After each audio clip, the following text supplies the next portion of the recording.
This is a replica of the in-class exercise we did on March 31st. The only thing that's changed are the numbers. So first thing it's asking us is to find out what M1 in the economy is. And so we're going to use our definition of M1. M1 is equal to deposits plus currency.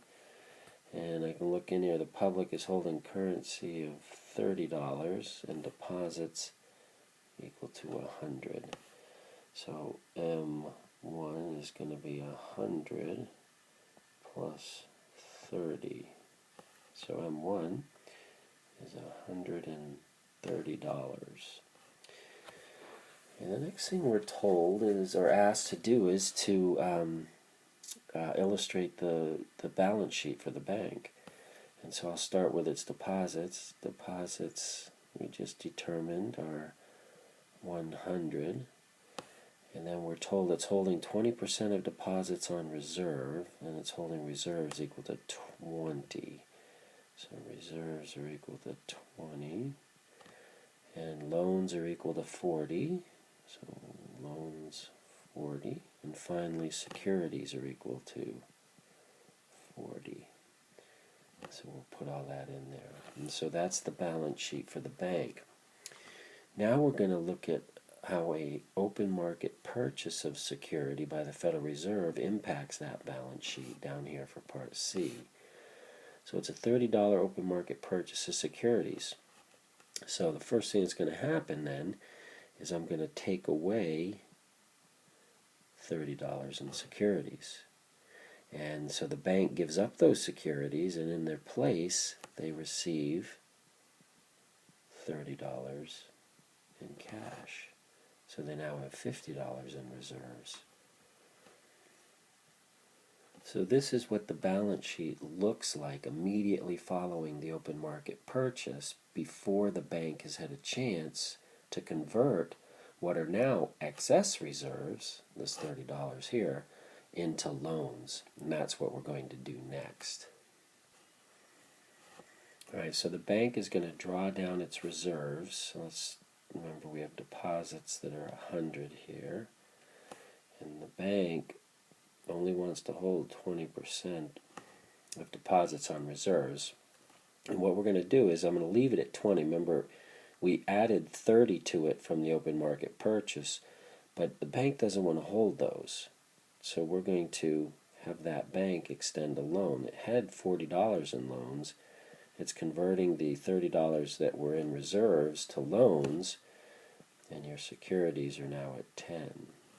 So that's the first loan that is made.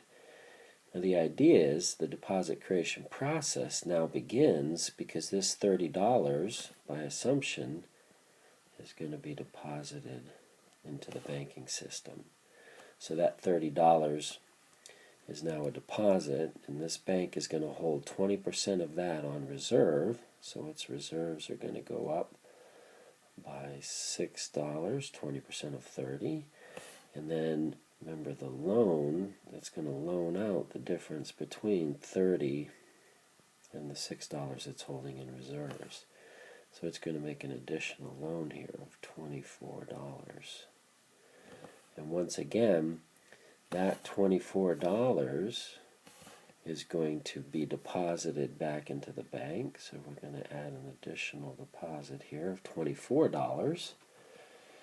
And the bank, once again, is going to hold 20% of that on reserve. So 20% of 24, I think that's $4.8. It's going to hold that in reserves. And it's going to loan out the difference between the new deposit, $24, minus 4.8. So that means a new loan of $19.20 is going to be made.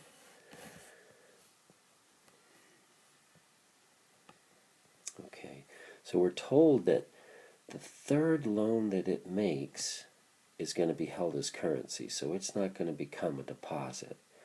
And now we're asked, how much M1 is there in the economy after this third loan? And so again, we're going to use our definition of M1, deposits plus currency.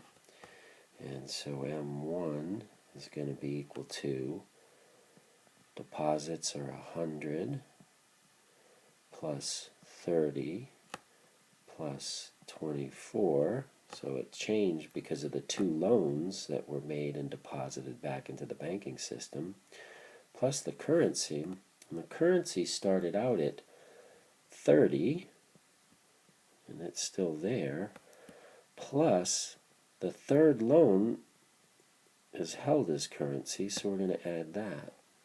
And so M1 is increased by that much. And so if we do the math, M1 is now $203.20.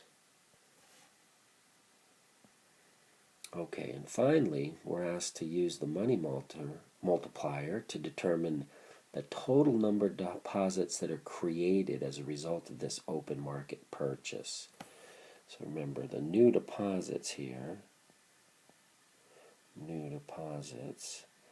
So it's asking us to say, can you add up $30 was the first new deposit, plus 24 the second new deposit, and if we kept doing this, we just keep adding those up. An infinite number of loans become an infinite number of new deposits, and we said before, well, all I need to do is use that money multiplier for an infinite number of iterations, 1 over the reserve ratio of 20%, times the dollar value of the open market purchase, which is $30.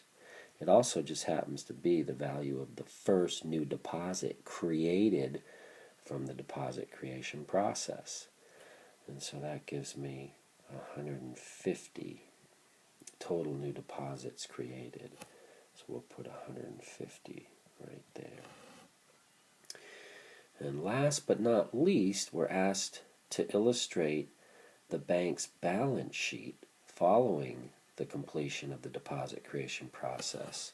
I don't have any room down here, so I'm going to actually do that up here. So we've got my liabilities over here, my assets.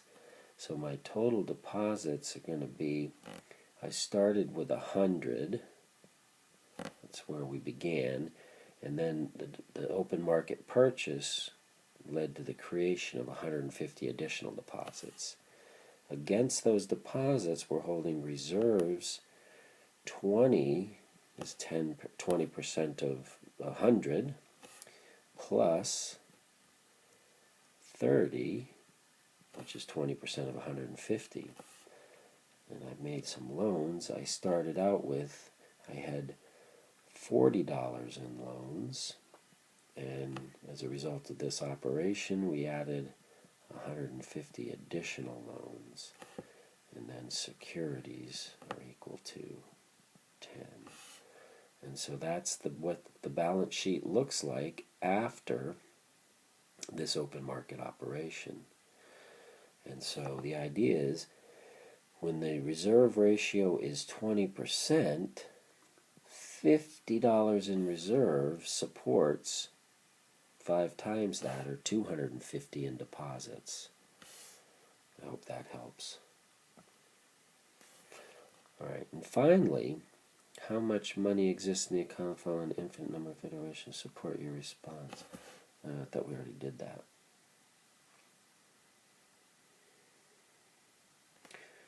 Oh, sorry about that.